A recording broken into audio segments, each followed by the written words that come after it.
my grandmother was an incredible woman. And I don't know if she's become more incredible because my imagination has added to the stories over the years, or if she really was as incredible as I remember her being. She was born in 1905, and she married my grandfather. She had actually she was engaged to 3 other men at the time that she became engaged to my grandfather. My grandfather was a cobbler's son. He was poor. He didn't have, at the time, they were both very young, but my grandmother was from a very wealthy family. They made furniture and were also the local undertakers, so they got you coming and going. But he was considered a man of no prospects at the time, but my grandmother saw something very special in him. And her family had immigrated to the United States at a much earlier time than my grandfather's. They were pretty much right off the boat. So my grandmother had 3 other suitors at the time that my grandfather successfully proposed to her. And the first time he proposed, he brought her a small diamond. And she said to him, "If that's as special as you think I am, then I'm not the woman for you." And so instead he went out and he bought her this absolutely beautiful pearl. And she wore that until the day she died and became his wife, obviously, because he told her that she was like a pearl. She was tough and strong and independent and one of a kind. And that's exactly what she wanted to hear. And my grandfather always treated her like that. And she was quite the matriarch of our family. And she did, she seemed in some ways like she was an incredible princess, but she was also a very strong and tough woman at a time when most women weren't considered tough or strong and weren't supposed to be either.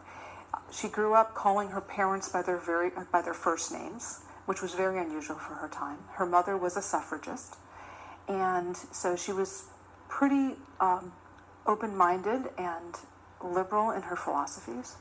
She started riding horses astride, and bicycles were just coming out at that time, and bicycles were apparently way too dangerous. My great-grandfather would not allow my grandmother to ride a bike. It was just too dangerous. But he would let her take her Arabian horse over a 6-foot fence. Well, they didn't make it. And she broke both of her ankles. And the horse, of course, broke more than that and had to be put down. But the doctors told my grandmother she would never walk again. And she was only 16 years old at the time. And she walked again. And then she also had horses later in life. And she got run over by a drunk driver in a truck. And she crawled off the horse and laid on him until help came to put the horse down. And she had broken her back. And at the time, that was a very bad injury. And again, they told her that she was never going to walk again. But she did. She did walk. And in fact, my grandfather and my grandmother loved their horses so much. They used to be part of a bit and spur club. And so they actually would take their horses with this other group of friends that they had up into the mountains of Montana and Canada. And up in the mountains in Montana and Canada, into the Rockies, they would have these huge parties. They had cabins. It wasn't the kind of camping where it's, pretty laid back. They were pretty well outfitted. And they used to have these huge parties and enjoy the great outdoors. My grandfather was an avid trout fisherman, so he was in his heaven. And my grandmother actually, although she didn't like the roughing it part of it, she was still amenable to going. And in fact, their cabin once had my grandmother had been cooking all day, and he came to see what they were cooking. She was cooking. It smelled good to him. And of course, to hear my grandmother tell the story, it was a big, big grizzly bear, but more likely it was probably a black bear. Either way, it's pretty unusual for a woman to grab her broom and chase a full-grown bear out of a cabin in the woods, and she did that, it's pretty funny. So the other thing that they used to do is every year, in fact, I brought a picture to tell you all about it. They would have a big party, and they would have a beauty contest, and I wrote some notes on the back. This happened in the 1940s. It's with the Canadian Trail Riders Association, and they used to call this Talent Night.